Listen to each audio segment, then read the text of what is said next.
What's up, guys? So, What If Season 2 is out, and while I wasn't able to do a What to Expect video for the new season due to the holidays, here's the Season 2 review of What If. Episode 6 is What If Kahhori Reshaped the World? This one opens up with Surtur destroying Asgard, long before it happens in the MCU timeline. The Tesseract, which was still on Asgard at the time, finds its way down to Earth to a Native American reservation in North America. A young Mohawk woman named Kahhori and her younger brother are out in the forest when they hear gunshots near their village. They return to find it in ruin at the hands of Conquistadors searching for what they're calling the Fountain of Youth. After being chased, Kahhori and her brother fall into a cavern where they discover a body of glowing blue water called the Forbidden Lake, which is what the Conquistadors are looking for. Also, this is where the Tesseract fell. When the Conquistadors find them, Kahhori gets shot and falls into the water, and the Tesseract transports her to a different dimension. We then get a brief backstory of what happened after the Tesseract came to Earth.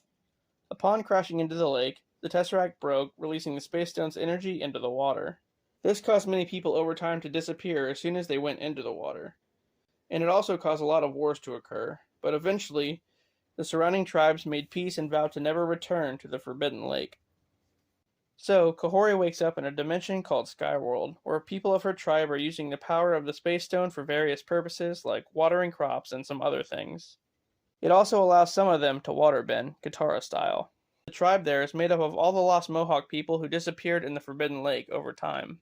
She meets Otterox, a Mohawk who's been enhanced by the Tesseract, who guides her around Skyworld. Meanwhile, the leader of the Conquistadors, Gonzalo, said he was sent by Queen Isabella of Spain to find what they were after. Kahhori discovers that she too has Tesseract powers now and attempts to leave the dimension through a portal in the sky. But after failing to do so, she decides to go with Otterox to hunt a magical fruit laced with the Space Stone magic. The only problem is, it's attached to a giant bison. So, as they're running alongside the bison, Kahhori turns into the Flash and runs faster than all of them, allowing her to collect a ton of the fruit.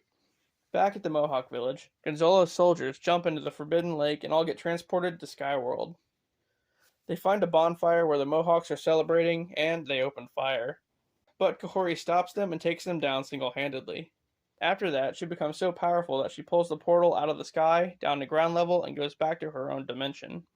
Then, Kahhori confronts Gonzalo and takes out his army, but ends up getting knocked out by a cannonball. Just as Gonzalo's about to kill her, the rest of the Mohawks from Skyworld show up to help take him down. They rescue all the captive Mohawks, and Kahhori travels through a portal to speak with Queen Isabella, telling her that they will have peace, or else.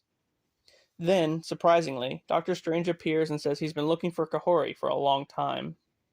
The end.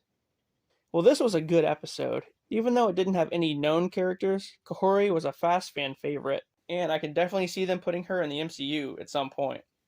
Alright, well, I'll see you guys for episode 7.